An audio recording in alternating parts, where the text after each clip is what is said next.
Spotlight.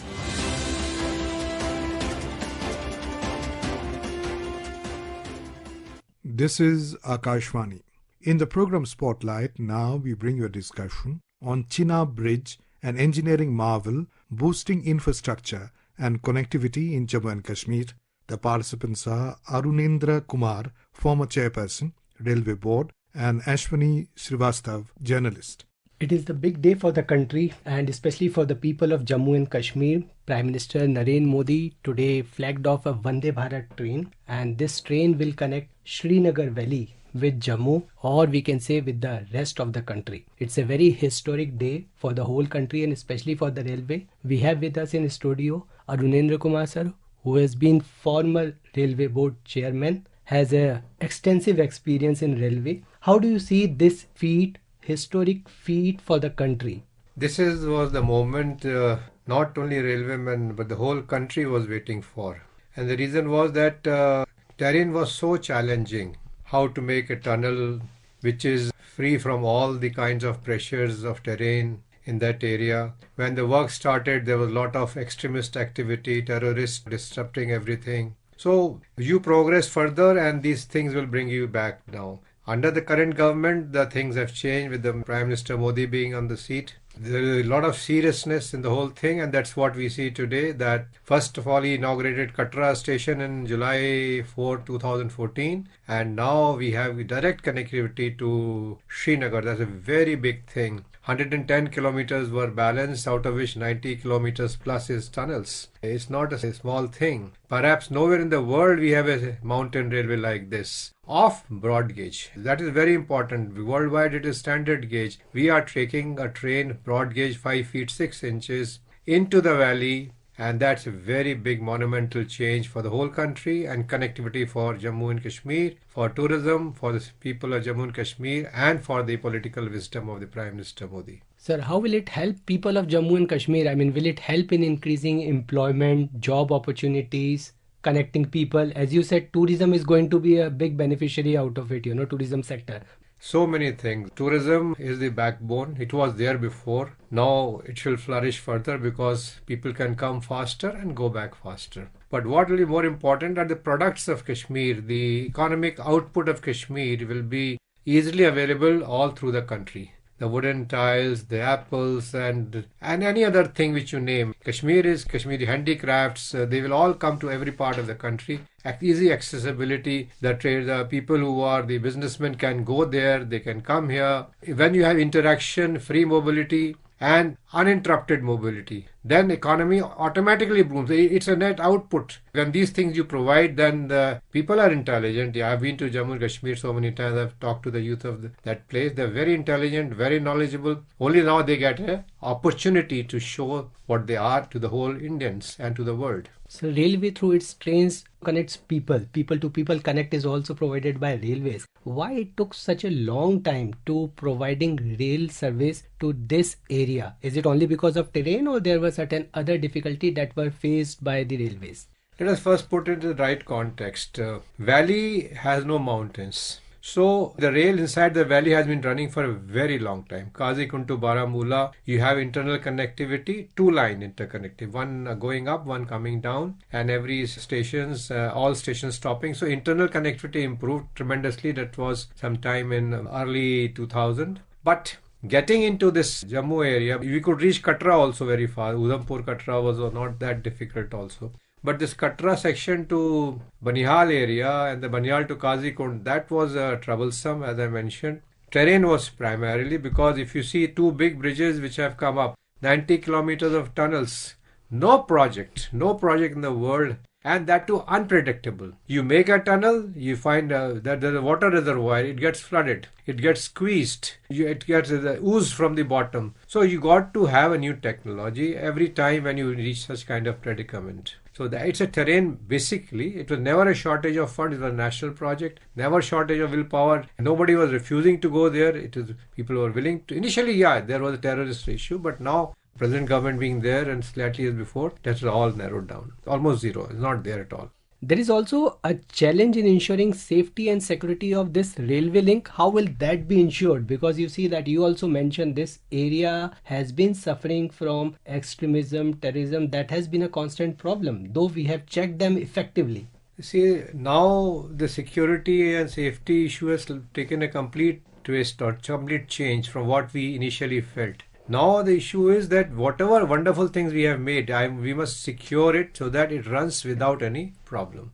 No damage to the sleeper, which can be a natural cause also, not due to extremism. Too much of snow, too much of rain. Though it has been designed to withstand seismic earthquakes also of very high intensity. But yes, we have to keep on guard. And in the tunnel, there are cameras every 50 meters. Before the train can pass, they must get a security control clearance. So every inside of the tunnel, 90 kilometers inside of the tunnel is being watched. Every tunnel has a escape tunnel also. There is a rule in the safety requirement that if suppose a train gets blocked inside a tunnel and you have to evacuate, how will you do that? So you have to have an escape tunnel so people can come out from that side. So there is a security requirement. That security does not mean threat from extremism, which will always remain as a part of the country in that area till Pakistan does what they have been doing. But as far as railway operations are concerned, we have to be secure for every train, every moment. And that is how we have developed a system of camera is a very common thing. Then every time we keep on taking update that yes, it is fit to go, train is ready to start and then can move on. And that's a very live thing. I've seen that thing happening and it's very much different from rest of the country. But Srinagar is entirely a different terrain, sir, in the sense weather-wise. It faces extreme weather. In winter, temperature goes to -20. So does this train has some extra feature to take care of this harsh weather, to brave this harsh weather? How to cope up this thing?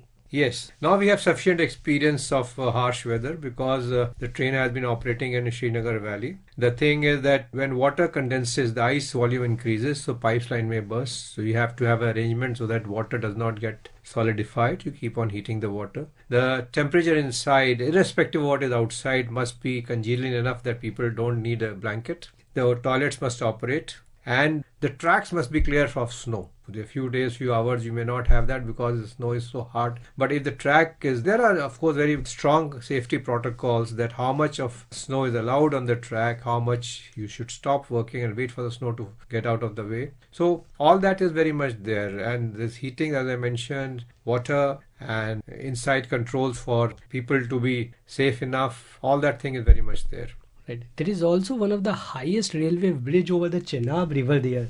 I mean, it's a very incredible thing. World's highest, and its height is more than that of Eiffel Tower. How do you see this in engineering marvel as? New thing will emerge from this is that Kashmir is of course good, but we will have something called bridge tourism now. That people will go and see a bridge like Golden Gate in San Francisco, that they just go and see the bridge. So similarly, you have Anjikhat Bridge, you have this Chenab Bridge, they're wonderful. I've seen these bridges, they're so, you just don't know how people have constructed it. If you want to see the bottom of the river, this is only visible part, 379 meters. What is below the bed of they have gone to that extent because to support that height, you just can't leave it on the bed. You have to go below the bed of the river and then do the work and do all kinds of structural analysis. So what is seen is only, and what we compare Eiffel Tower 39 meters, it is far bigger than that. So it's the biggest bridge. It has to be taken care of. It is very unique, very picturesque. And this journey from Katra to Sagardan or Banihal will become a tourist journey by itself. Forget Kashmir. This train journey itself will become so iconic, so wonderfully, to the world that they will only come to go on this Katra train to Srinagar and come back in the evening and go back home. That kind of thing which we are going to see.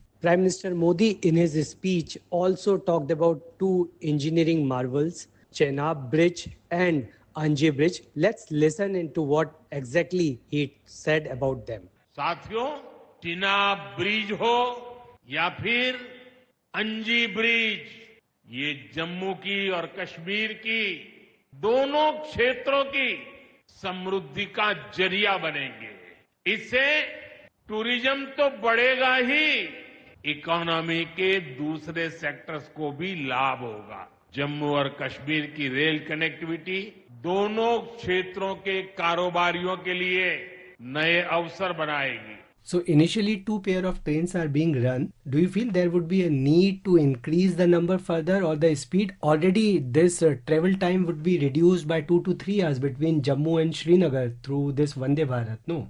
When you start a service, you start in a very small way and then gain experience. People are fresh, the station masters, the driver, loco pilots, the people who maintain the track, signaling, security systems. Let them get used to it. There will have to be trains because you don't make such a important circuit just for 2 trains. It has to be a train. Srinagar has to be connected with the whole country. The requirement of trains approaching Srinagar are different than the requirements of trains in other parts of the country. But yes, they have to gel together. There has to be more trains and we'll see more trains. So you have been with the railways for long. You have known it in and out. How big achievement is it for railways?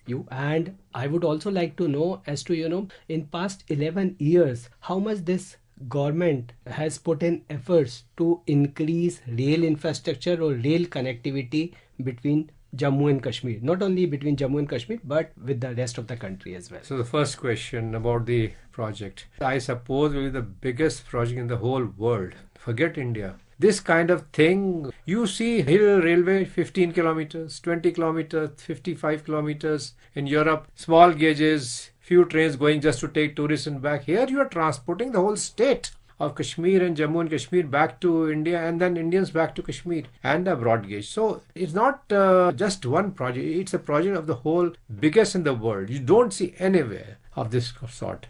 Number one. Number two, under the Prime Minister Modi leadership, one basic thing which has happened is there was always a cry the railway is not getting money, not sufficient funds. Now there is so much. You see, 3 lakh crore is not a small amount.